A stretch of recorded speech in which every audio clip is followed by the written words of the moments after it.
My best friend announced she's pregnant and it might be my husband's, but I don't blame them. That's because I had a secret of my own that only my best friend Lola knew about. You see, I had a miscarriage 3 years ago. My husband never knew I'd gotten pregnant because the week I found out was the week I lost the baby. I was devastated and blamed myself, but I was happy knowing I at least had my best friend. For weeks, she comforted me, telling me everything was going to be okay. But it wasn't okay. The miscarriage broke something in me. Every time I thought about getting pregnant again, I felt this overwhelming fear. What if it happened again? What if I couldn't handle losing another baby? So when my husband started talking about raising kids together, I came up with excuses. I'd say I wasn't ready. Let's wait until we're more financially stable. The hope in his eyes faded with every excuse I made, and I felt terrible. But I couldn't tell him the truth. I didn't want him to hurt the way I did. Until last month, when he sat me down on the couch and asked directly if I even wanted to have kids with him. I frowned. You know I do. It's just, I'm so close to getting that promotion and there's always going to be an excuse, isn't there? He cut me off and looked at me with a hurt expression. Sometimes I feel like you don't want a future with me at all. My chest squeezed painfully. I should have told him the truth right then. Instead, I just sat in silence. He waited for me to say something. Anything. When I didn't, he grabbed his keys and left. He became more distant after, always out, barely coming home, always saying that he needed to drive around and think. And I believed him. I gave him the space he needed until I started noticing things.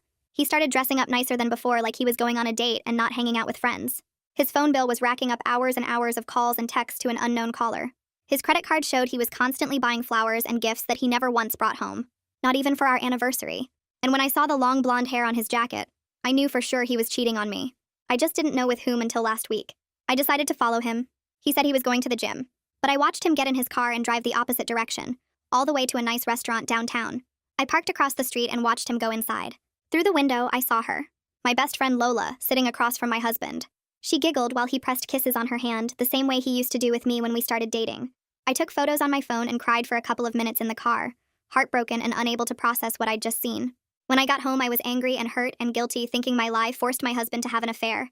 But with my best friend, the girl who patted my back during my miscarriage, the person I trusted the most in the world, other things started coming together. The days where both Lola and my husband didn't respond to my calls. The days I was sure I'd seen her phone light up with a text from my husband's number saying, "Missing you already." All those late nights and suspicious excuses, all while Lola told me not to worry about my husband, to give him space, and that everything would be all right. She'd been backstabbing me. Both of them were backstabbing me. I spent 2 days thinking about how to confront them. Then my phone rang. It was Lola. "I have amazing news," she said. She sounded giddy. "Can I come over?" That's when everything came crumbling down. Hard. Lola showed up 20 minutes later with a bottle of champagne. My husband stared at her with a pale face, clearly confused about why she was here. "It's great to have friends around," she said, walking into the kitchen to grab 2 champagne flutes, one for me and one for my husband. My husband looked at the glasses. "You brought over champagne and you're not drinking?" he asked. She flashed a huge grin. "I can't drink anymore," she said. "Because I'm pregnant." My husband and I froze. "Who's the father?" I asked anxiously, even though I knew the answer. Lola's smile faltered for just a second. Then she looked directly at my husband, took his hand, and said in a happy tone, "I'm sorry you had to find out this way." My husband pulled his hand back, staring at us with wide eyes. "It can't be mine," he said in a shaking voice. I wanted to know why we haven't had kids yet after being married for 3 years, so I went to a clinic and got tested. I got the results last week." He took a deep breath. "I'm infertile. I can't have children." The room went silent. Lola's face went from confused to panicked, then back to confused when she looked up at me. "Wait, if your husband's infertile, then how did you get pregnant and miscarry 3 years ago?" The secret was out. Nobody moved. The champagne bottle sat on the coffee table with little water drops running down the glass, and I watched one drip hit the wood surface while my brain tried to catch up with what just happened. My husband's face had gone totally white, like all the blood drained out of it, and his mouth hung open a little bit. Lola's big smile from 30 seconds ago had completely collapsed, and her eyes kept jumping back and forth between me and my husband, trying to figure out how her happy pregnancy news just blew up my 3-year lie. My husband turned toward me really slow, and the look on his face made my stomach drop. I saw him putting the pieces together in real time. Why I always had an excuse when he brought up kids. Why I changed the subject every single time. Why I got weird and quiet whenever someone at a restaurant had a baby. His eyes got wet and his jaw clenched tight, and I knew he was thinking about all those times I made him feel like I didn't want a future with him, when really I was just too scared to try again. Lola took a step backward toward the front door, and her purse strap slipped off her shoulder.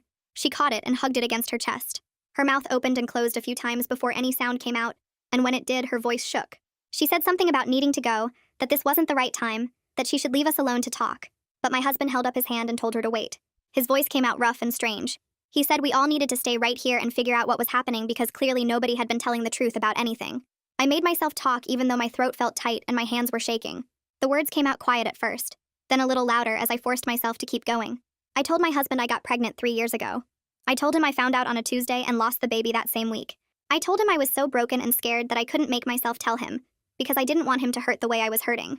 My voice cracked when I explained that every time he talked about having kids, all I could think about was losing another baby and not being able to survive it. The fear had taken over everything, and instead of being honest, I just kept making excuses and pushing him away. Lola's voice cut through the room, louder than before and going higher at the end. She asked how I could have been pregnant if my husband was infertile. She said it didn't make sense, that something was wrong with the timeline or the story. My husband pulled his phone out of his pocket and his hand shook so bad he almost dropped it. He tapped the screen a bunch of times, then turned it around so both Lola and I could see. It was a medical summary from some fertility clinic, and there were words highlighted in yellow that I didn't totally understand. Azoospermia. No viable sperm detected. The report showed 3 different test dates from the past month, and every single one said the same thing. The math hit all of us at the same time. Lola's face changed from confused to totally panicked in about 2 seconds flat. Her mouth opened and her eyes went wide, and I watched her realize that everyone in this room now knew for sure the baby couldn't be my husband's. She started talking really fast, saying maybe the test results were wrong, that medical tests make mistakes all the time. She said maybe she got her dates mixed up about when she got pregnant, that she wasn't totally sure about the timing.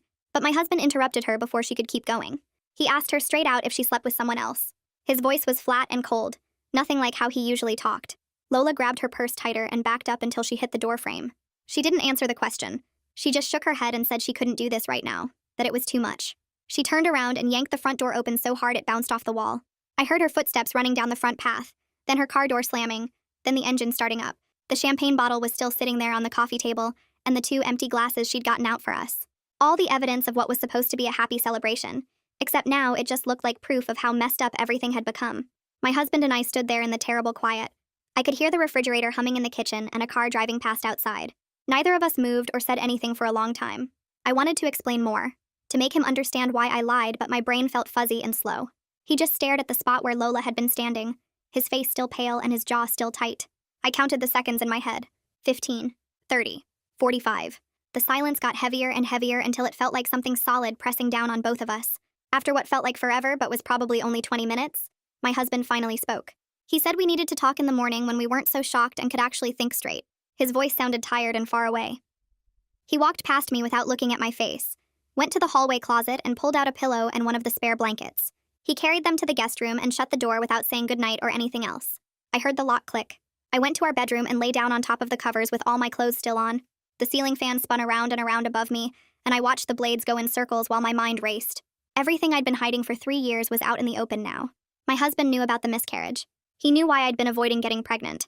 And Lola's lie about the baby being his had exploded in the worst possible way. I rolled onto my side and pulled my knees up to my chest. The weight of all those secrets felt like it was crushing my ribs, making it hard to breathe right. I didn't sleep at all that night. Morning came with gray light coming through the bedroom window. I got up and went to the kitchen, moving on autopilot. I made coffee and poured 2 cups, then sat at the kitchen table waiting. My husband came out of the guest room about 15 minutes later. His hair was messy, and he had dark circles under his eyes. He sat down across from me and wrapped both hands around his coffee mug, but didn't drink any. The distance between us felt like miles, even though we were at the same table. He started explaining the whole testing process. He said he'd been going to this fertility clinic for the past month, giving samples and doing blood work. He said after our fight on the couch about kids, he started wondering if maybe something was wrong with him. He thought maybe if he could fix it, I'd stop making excuses and we could finally start a family. His voice got rough when he talked about getting the first results back and having to do 2 more rounds of testing to confirm. I asked if the results could be wrong, if maybe there was a mistake somewhere. He shook his head and said they tested 3 separate samples, and every single one showed the same thing. No sperm. Nothing that could make a baby. I told him I wanted to start therapy. The words came out before I really thought about them, but once I said them out loud, I knew it was true. I said I needed help dealing with the miscarriage grief I never processed, that I couldn't keep carrying it around alone anymore. He looked at me for the first time that morning and nodded slow. He said he thought that was a good idea. His face was still hurt and closed off, but something in his eyes looked a little less angry. He finished his coffee, rinsed the mug in the sink, and left for work without saying anything else. As soon as he was gone, I grabbed my phone and called my insurance company. I sat on hold for 12 minutes listening to boring music before someone finally picked up. I explained I needed to find a counselor who specialized in pregnancy loss, and the lady on the phone clicked around on her computer for a while. She gave me 3 names and numbers. I called the first one right away and got an answering machine. The second one had a receptionist who said they weren't taking new patients. The third one answered and had an opening next week. I booked it before I could change my mind. That evening, I sat on the couch with my phone in my hand for probably 10 minutes before I finally opened my texts and found Lola's name. I typed out a message telling her not to contact me until she was honest about who the father might be, and until she got proper prenatal care. I said I needed space to process everything that happened. My thumb hovered over the send button for a few seconds, then I pressed it. The message showed as delivered right away. 3 dots appeared almost immediately, showing she was typing back. Then a bunch of angry face emojis filled my screen. The red mad faces and the purple devil ones. After that, nothing. The dots disappeared, and she went totally silent. The next day, he came home from work at 3 in the afternoon instead of his usual 6. I was sitting on the couch scrolling through my phone when I heard his car pull into the driveway. My stomach twisted. He walked in looking tired, his tie loose around his neck and his work bag hanging heavy on his shoulder. He dropped the bag by the door and sat down in the chair across from me. We didn't say anything for a minute. Then he started talking. He said it began 2 months ago, right after our fight about kids on the same couch. He said he drove around angry and hurt and ended up at some bar downtown. Lola was there drinking alone. She looked sad, he said. And when she saw him, she waved him over. They talked for hours about nothing important, just venting about life and stress and feeling stuck. He said her attention felt good after weeks of me pulling away. One conversation led to another, then to late-night texts, then to meeting up when I thought he was at the gym. His voice got quiet when he described how lonely he'd been, and how Lola made him feel wanted again. I sat there listening to every word, my hands clenched tight in my lap. When he finished, I asked to see his phone records. I needed to know everything, needed to see proof of what he was telling me. He didn't argue or make excuses. He just pulled out his phone, unlocked it, and handed it over. I scrolled through his text messages with Lola going back 2 months. The early ones were casual, friendly check-ins asking how each other's day went. Then they got more personal. She'd text him late at night saying she couldn't sleep and missed having someone to talk to.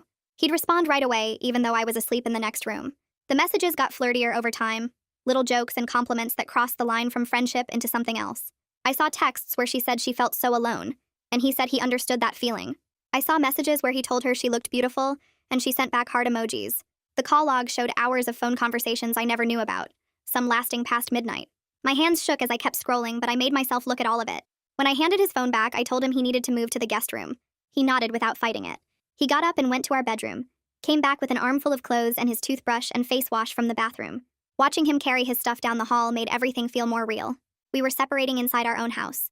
The guest room door closed, and I sat alone in the living room feeling the empty space where my husband used to be. The next morning, I went to work but couldn't focus on anything. My boss gave me a project with a deadline for end of day, and I stared at my computer screen for an hour without typing a single word. Every time I tried to concentrate, my mind went back to those text messages and the timeline my husband laid out. I kept making mistakes on simple tasks I'd done 100 times before. By lunch, I knew I couldn't keep pretending I was okay. I opened my email and typed a message to my supervisor, Elena. I kept it short, just that I was dealing with a family emergency and needed to take a mental health day. I knew this might hurt my chances at the promotion I'd been working toward for months, but I also knew I'd mess up worse if I tried to push through. Elena responded within 10 minutes saying to take the time I needed and we'd talk when I got back. I packed up my stuff and drove home, feeling guilty about leaving work, but also relieved to not have to pretend anymore. The rest of the week dragged by in a blur of awkward dinners and sleeping alone. My husband and I barely talked except for necessary things like who was doing laundry or what to make for dinner. On Friday, I had my first appointment with the counselor I'd found, a woman named Everly who specialized in pregnancy loss. Her office was in a small building near the hospital, decorated with soft colors and comfortable chairs. I sat down and she asked me to tell her what brought me in. For 50 minutes, I talked about the miscarriage 3 years ago, how I found out I was pregnant and lost the baby in the same week, how I blamed myself and never told my husband. Everly listened without interrupting or looking shocked. When I finished, she said my secrecy came from trying to protect myself from more pain, but it built a wall between me and my husband that neither of us knew how to get through. She said grief doesn't go away just because you don't talk about it just finds other ways to show up. Hearing her explain it like that made something click in my head. That weekend, my husband told me over dinner that he'd scheduled an appointment with a urologist to confirm his test results. He said the fertility clinic recommended getting a second opinion to make sure the diagnosis was right, and to see if there were any treatment options. I could see hope and fear mixed together on his face as he talked about wanting real answers. He kept twisting his napkin in his hands while he explained what the doctor would check for. I told him I thought that was a good idea and asked when the appointment was. He said next Thursday afternoon. Early the next week, I got a long text from Lola. She said she needed to be honest with me about something. She admitted she'd slept with someone else once or twice during what she called a rough time in her life. She didn't say who it was or when it happened. She just said she was confused and scared and didn't know what to do. Reading her vague confession made me angrier than if she'd just told me the whole truth. She was still hiding things, still trying to control what I knew. I texted back right away. I told her she needed to see a doctor for prenatal care and think about paternity testing once the baby was born. I kept my message short and factual, no emotion or sympathy. She responded fast, saying I was being cold when she needed support from her best friend. I stared at that message for a while, then put my phone down without replying. The next day at work, my phone buzzed with a notification. It was a voice memo from my husband. I waited until my lunch break to listen to it. His voice sounded thick and emotional as he described the first time he kissed Lola. He said it happened in his car after he left our house angry one night. They'd met at a coffee shop to talk, and when he walked her to her car, she leaned in and kissed him. He said he should have pulled away, but he didn't. He said he felt guilty immediately, but also felt wanted for the first time in months. Hearing him describe it in detail hurt worse than I expected, but I also heard real guilt in his voice, real confusion about how he let things go that far. That night I couldn't sleep. I lay in bed staring at the ceiling and a memory came back to me. Right after my miscarriage 3 years ago, when I was crying and trying to decide whether to tell my husband what happened, Lola had said not to tell him. She said he'd just worry and hover over me and make everything harder. She said I needed space to heal without him getting all anxious and protective. At the time, I thought she was being a good friend, helping me avoid more pain. But now I realize she was encouraging the exact secrecy that damaged my marriage. She wanted me to keep it hidden. I wondered if she'd done that on purpose, if she'd wanted to keep me isolated and separate from my husband even back then. The next week, I sat in the OB/GYN's waiting room filling out paperwork about my medical history. I checked the box for previous pregnancy and wrote miscarriage in the notes section. My hands shook a little as I handed the clipboard back to the receptionist. When the doctor called me in, she looked over my forms and asked me to explain what happened 3 years ago. I told her about finding out I was pregnant and losing the baby within the same week. She nodded and said that kind of early loss is more common than people realize. I asked if it meant something was wrong with me. She explained that most first trimester miscarriages happen because of random genetic problems with that specific pregnancy, not because of something the mother did or didn't do. She said having one miscarriage doesn't mean I'll have another one. The risk goes up slightly after multiple losses, but one loss is different. I asked about the fear I felt every time I thought about getting pregnant again. She said that was completely normal, and that many women who've experienced loss feel the same anxiety. She offered to refer me to a counselor who works specifically with pregnancy loss patients. I took the referral card and put it in my purse. The appointment didn't make my fear disappear, but hearing a doctor say my anxiety was normal made it feel less like a personal failure. That same afternoon, my husband texted me saying he got the results from his second semen analysis. He asked if I could meet him at home to talk about it. I left work early and found him sitting at the kitchen table with papers spread out in front of him. He looked tired and sad.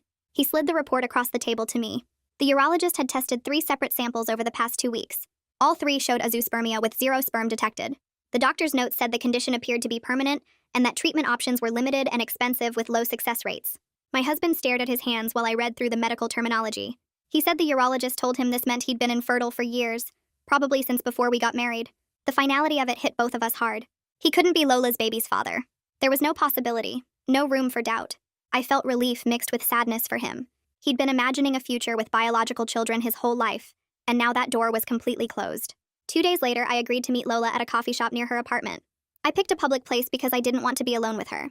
She showed up 10 minutes late wearing sunglasses, even though it was cloudy outside. We sat across from each other at a small table by the window. I told her I needed to set some boundaries going forward.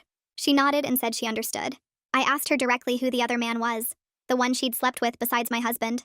Her face changed. She took off her sunglasses and looked at me with this careful expression. She said it was complicated and she wasn't ready to share that information yet. I felt anger rising in my chest. I told her she owed me honesty after everything that happened. She said some things were private and she needed to figure out what to do before involving other people. Her evasiveness made it clear she was still trying to control what everyone knew. She wanted to manage the story and avoid taking full responsibility. I stood up to leave. She grabbed my wrist and asked me not to tell anyone about her pregnancy yet. I pulled my hand away and walked out without answering. That night, she sent me a long text. She said if I didn't stop being cold to her, she'd tell all our mutual friends about how I hid my miscarriage from my husband for 3 years. She said people would understand why my husband turned to her for comfort if they knew how I'd been lying to him. The manipulation was so obvious it almost made me laugh. She was threatening to expose my secret as leverage to keep me quiet and compliant. I read the text 3 times and realized our friendship had never been as healthy as I thought. She'd always found ways to keep me dependent on her support and guilty for needing space. I didn't respond to her threat. Instead, I opened my journal and started writing. I made a list of things I needed to tell my husband about why I hid the miscarriage and what I was afraid of. I wrote down what I needed from him moving forward. Honesty even when it's hard. Space to process my feelings without pressure. Patience while I worked through my fear about pregnancy. Creating the structured plan made the huge conversation feel more manageable. I could see the specific points I wanted to make instead of just drowning in guilt and anxiety. The next morning, my husband came by the house to pack more clothes. He said the guest room arrangement felt too awkward, and he needed more space to think. He was going to stay on his friend's couch for a while. I watched him fill a larger bag with clothes from our closet. He took his toiletries from the bathroom and some books from the nightstand. Seeing him pack more than just a few days' worth of stuff made the separation feel more serious, more permanent. He paused at the door before leaving and said he'd call me in a few days. I nodded. The house felt too quiet after he left. 3 days later, I was eating lunch at my desk when the receptionist called my extension. She said someone was in the lobby asking for me and causing a disruption. I went downstairs and found Lola standing near the security desk. She was talking loudly and gesturing with her hands. She saw me and started walking toward me, saying we needed to talk right now. I told her this wasn't the time or place. She raised her voice and said I was abandoning her when she needed me most. Other people in the lobby turned to look at us. My supervisor, Elena, came out of the elevator and saw what was happening. She walked over and asked if everything was okay. Lola pointed at me and said I was being a terrible friend. Elena calmly asked Lola to leave the building. Lola argued for another minute before security escorted her out. Elena pulled me aside and said HR needed to document this incident. She said personal drama couldn't affect the professional environment, and this was a warning. I apologized and went back upstairs feeling embarrassed and angry. That evening, I sat on my couch with my laptop and started making a timeline. I wrote down the dates my husband admitted being with Lola based on his texts and voice memos. Then I calculated backward from when Lola said she got pregnant. If she was telling the truth about how far along she was, conception would have happened at least a week before my husband's first encounter with her. The math was clear. My husband's timeline didn't match up with when the baby was conceived. He was never a real candidate for paternity. I stared at the timeline on my screen and felt a strange mix of relief and confusion. Lola had to know this. She had to know the dates didn't add up. So why did she announce the pregnancy to both of us like my husband was the father? While I sat there thinking, a memory came back to me. Last year, Lola invited me to happy hour with her coworkers several times. One of them was a guy named Bryce. He always sat next to Lola and they had this odd chemistry. Lots of inside jokes and casual touching.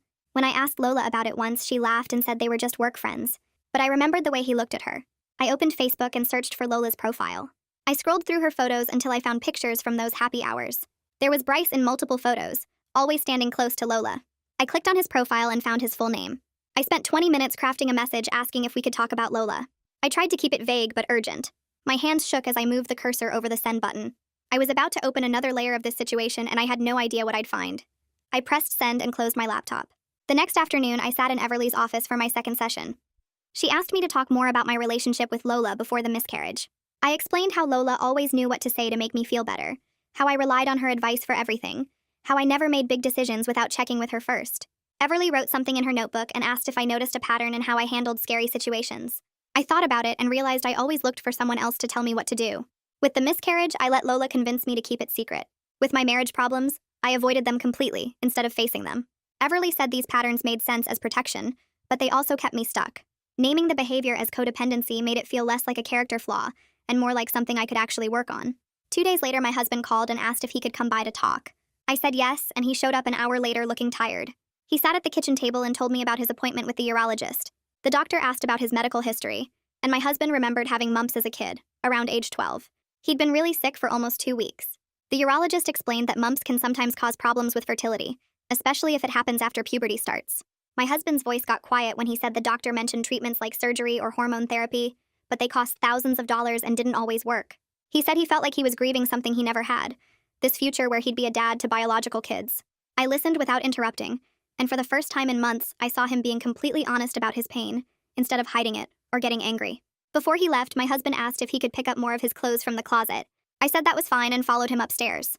He packed a duffel bag with work shirts and jeans, moving slowly like he didn't really want to go. When he finished, he turned to me and said he was sorry. Not sorry with excuses or explanations, just sorry for hurting me and for lying and for sleeping with my best friend. He said he knew saying sorry didn't fix anything, but he wanted me to know he understood what he did was wrong. Then he said I could ask him anything about the affair, and he'd answer honestly, no matter how hard the question was. His willingness to be completely open felt different from all our other conversations. It felt like the first real connection we'd had since that fight on the couch months ago. That evening while I was making dinner, my phone buzzed with a text from Lola. I almost didn't open it, but curiosity got the better of me. She'd sent an ultrasound photo, the black and white image showing a tiny blob that would become a baby. Her message said she was so scared about doing this alone, and she wished things were different between us. She said she knew I understood how scary pregnancy could be, and she really needed her best friend right now. Reading it made my chest feel tight. Part of me recognized the guilt trip for what it was, her trying to manipulate me into supporting her after everything she'd done. But I also heard real fear in her words. She was pregnant and alone and probably terrified, and some small part of me still cared about that, even though I was angry.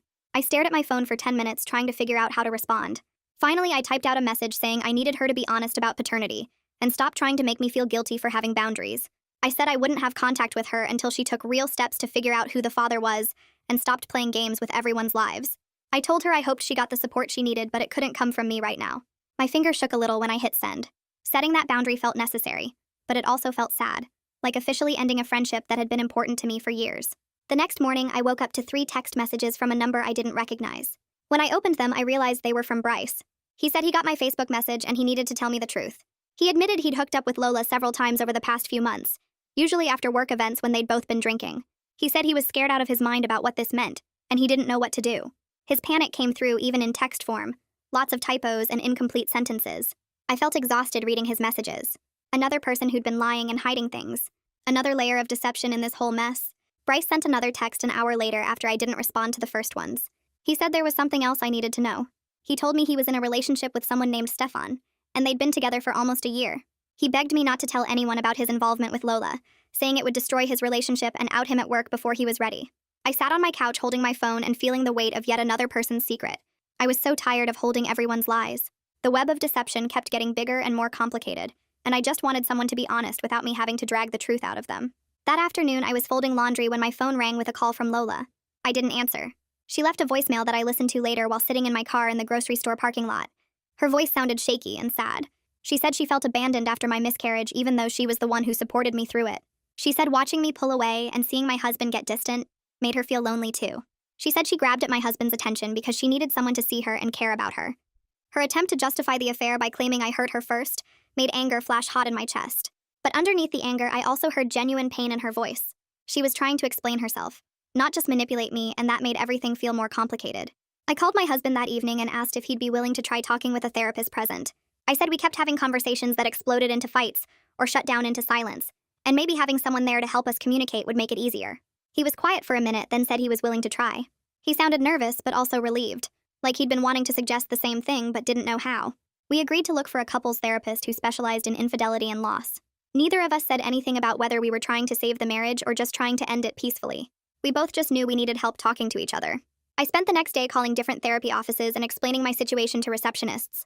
Most places had waiting lists that were weeks long. Finally, I found a therapist named Harmony Woods, who had an opening for a consultation call the following week. The receptionist said Harmony specialized in couples dealing with infidelity and grief. I booked the call and texted my husband the details. He responded with a thumbs-up emoji and nothing else. The consultation call happened on a Friday afternoon. I sat at my kitchen table with my phone on speaker, while Harmony explained how couples therapy worked. She said the first session wouldn't be about fixing everything or making big decisions. It would be about creating space for both of us to talk honestly without things exploding. She explained ground rules about respect and listening and taking breaks if things got too heated. Her voice was calm and professional, and hearing her talk about the process made me feel like maybe we could actually do this without everything falling apart. The following week, I drove to the office building where Harmony worked and sat in my car for 10 minutes trying to calm my nerves. My husband pulled into the parking lot and parked 3 spots away from me. We walked into the building separately without speaking and met in the waiting room where we sat on opposite ends of a small couch. Harmony opened her office door and welcomed us inside with a warm smile that didn't feel fake or forced. She had us sit in 2 chairs facing each other with her off to the side. She explained we'd start by each sharing what we hoped to get from therapy without interrupting each other.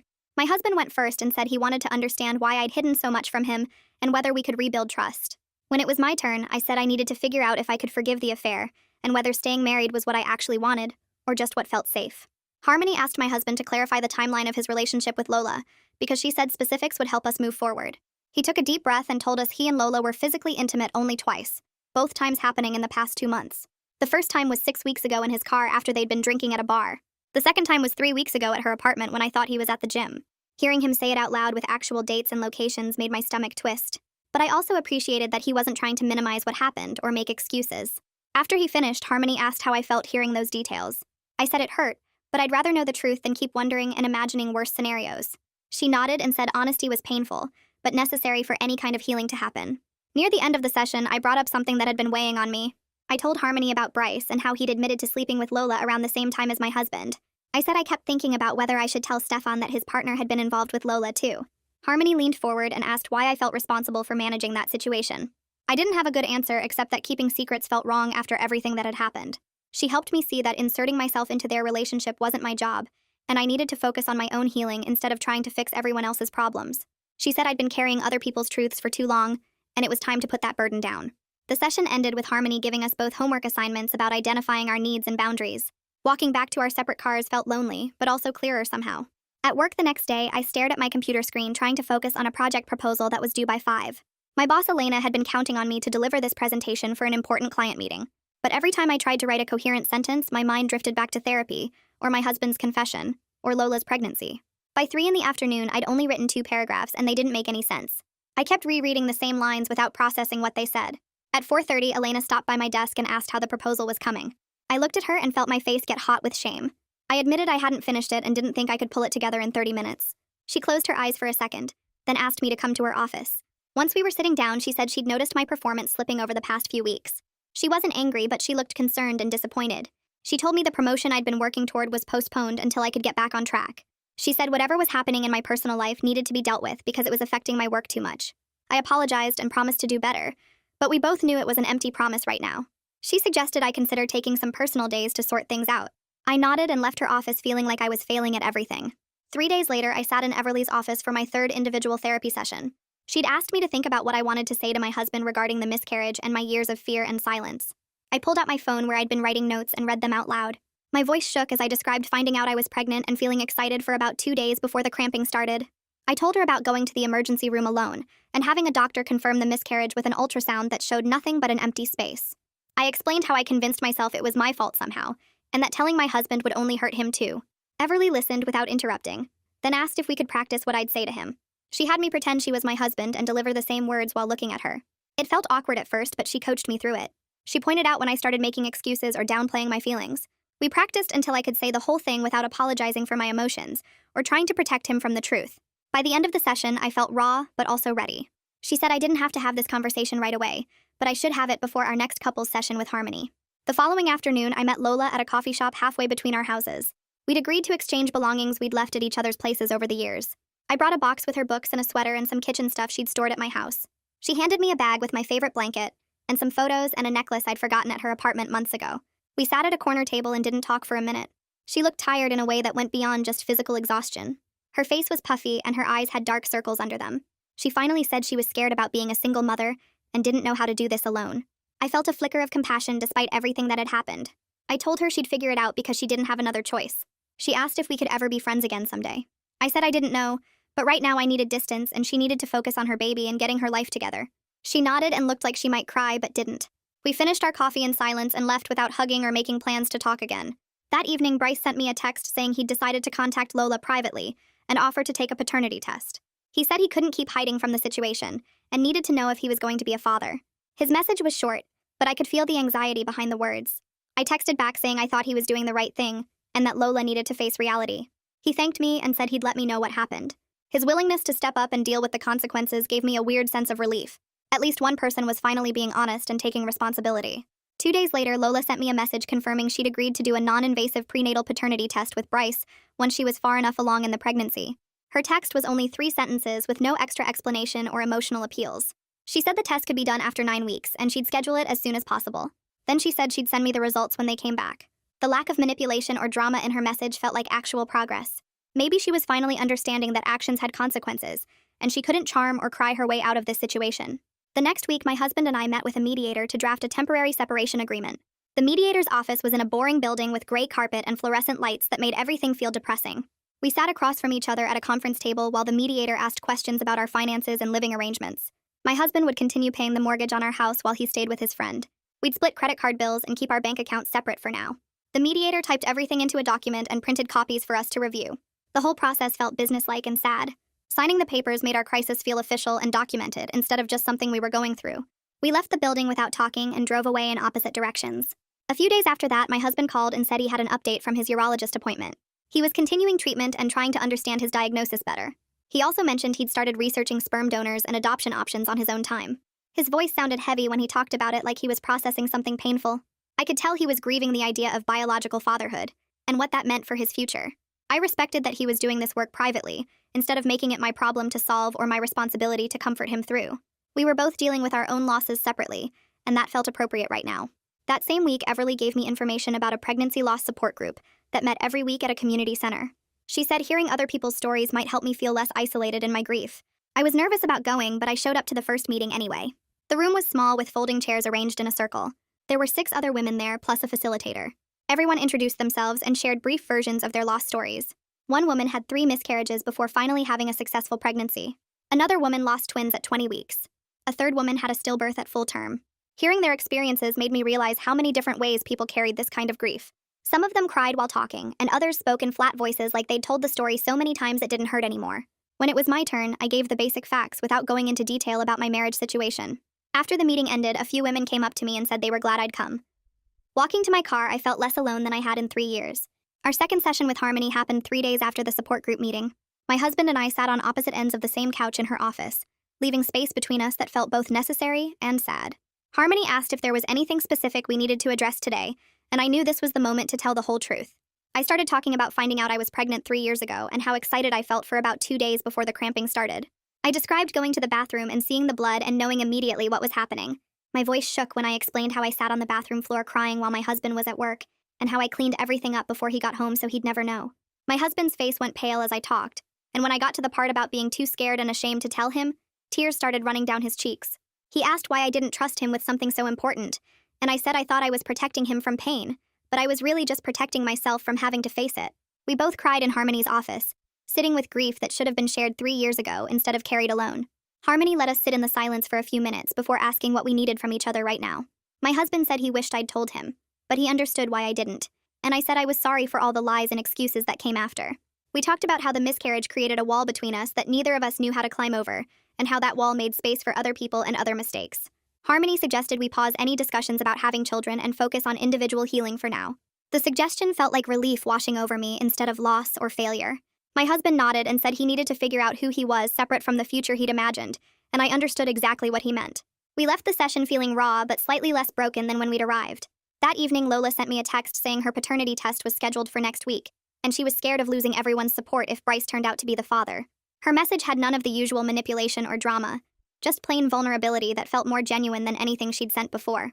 I texted back saying I hoped the test went smoothly, but I was maintaining my boundary about limited contact. She replied with a simple okay and didn't push for more, which surprised me. The next morning, Bryce sent me a message confirming he'd agreed to cover all the costs of the paternity test and asking me not to tell anyone else about his involvement until results came back.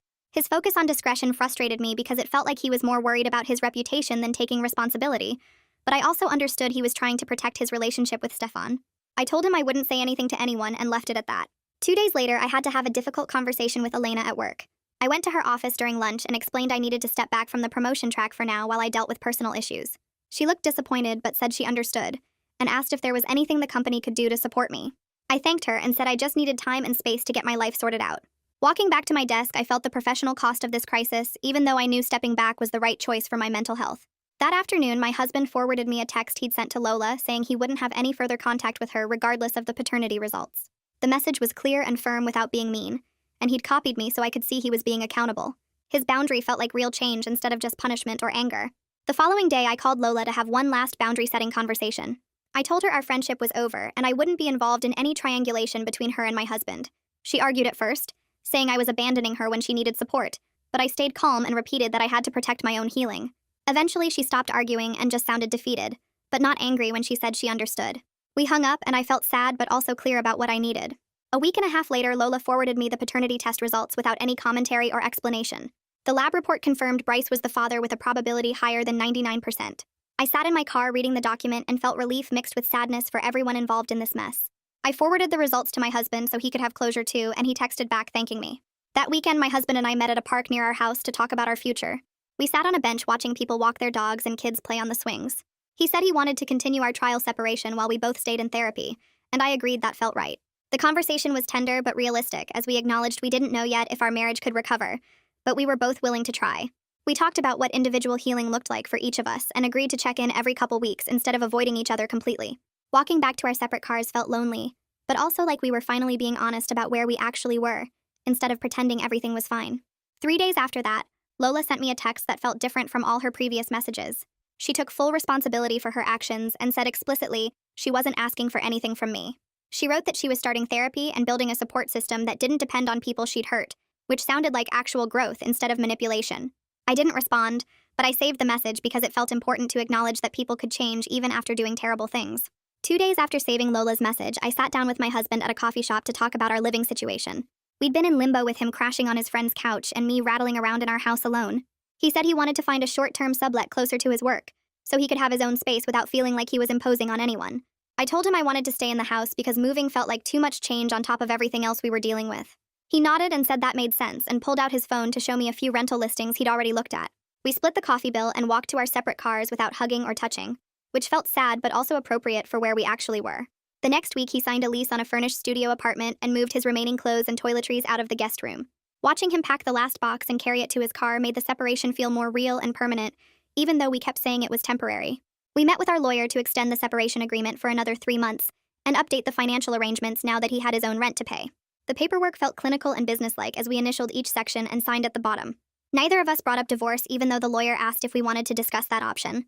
We both said no at the same time, and then looked at each other with something that might have been hope or might have been just exhaustion.